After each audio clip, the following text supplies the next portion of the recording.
Of course, I had to take work shifts. That's part of co-op life. And I tried several things. I tried the maintenance staff, which did things like paint, pour concrete. But the one I really walked in on finally was pot washing.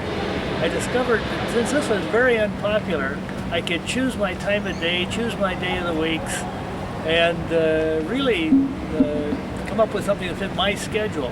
In fact, I used to pick lunchtime at Central Kitchen because then I could do a 2-hour shift in an hour and a half and include my lunch in that time period. It really worked out well.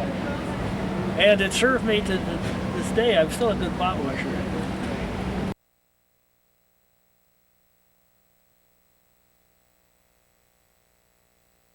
Yeah, well, of course, it wasn't that wild when I was there, although, when I read all that, I went, well, now I know why I love that place, because it was a lot of fun and a good spirit, and people were, I can just remember night after night sitting up until 2, 3 in the morning, discussing politics and discussing what was going on in campus, and Slate was just beginning then. I think that was the first year when I was a freshman, and, people were very interested people that were there.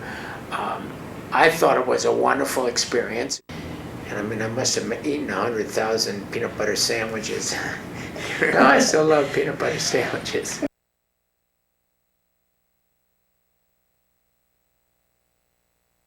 I learned to play bridge when I was at Oxford Hall.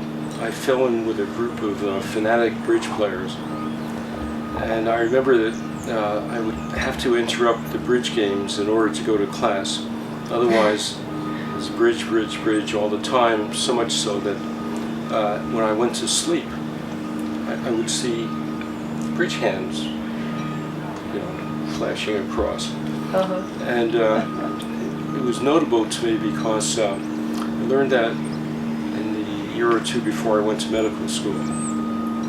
And after my first year of medical school, I returned to Berkeley. I had a summer free, ran into some of the same friends, and we played bridge.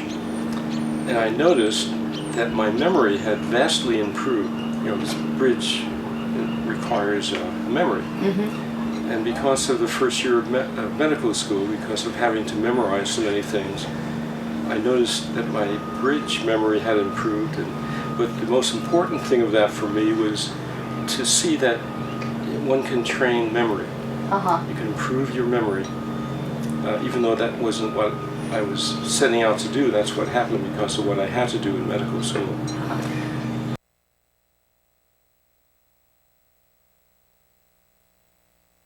Well, work shifts, it is true that I started out in the kitchen. That's been my life, and I'm not sure how much of it to blame on my mother and how much to blame on Cloyne Court. So I got to Cloyne and I said I'd like to work in the kitchen. And then the next semester I was the kitchen supervisor, and the following year I became chairman of Central Food Services, so that I sort of spent a lot of time organizing meetings at the different houses with the kitchen supervisors. And in fact, an interesting memory flashes.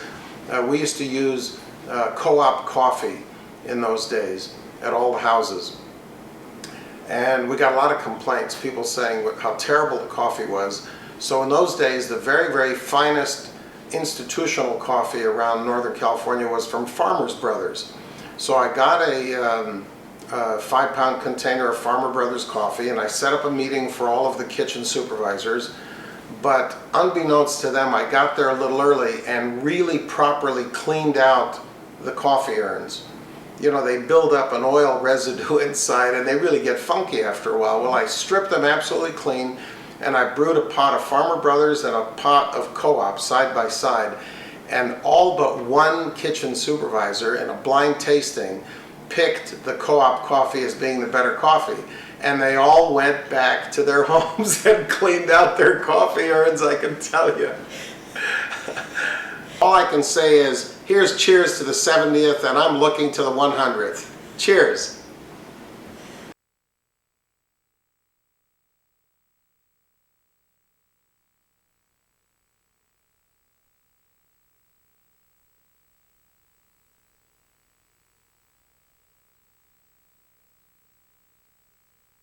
in a blind tasting picked the Co-op coffee as being the better coffee.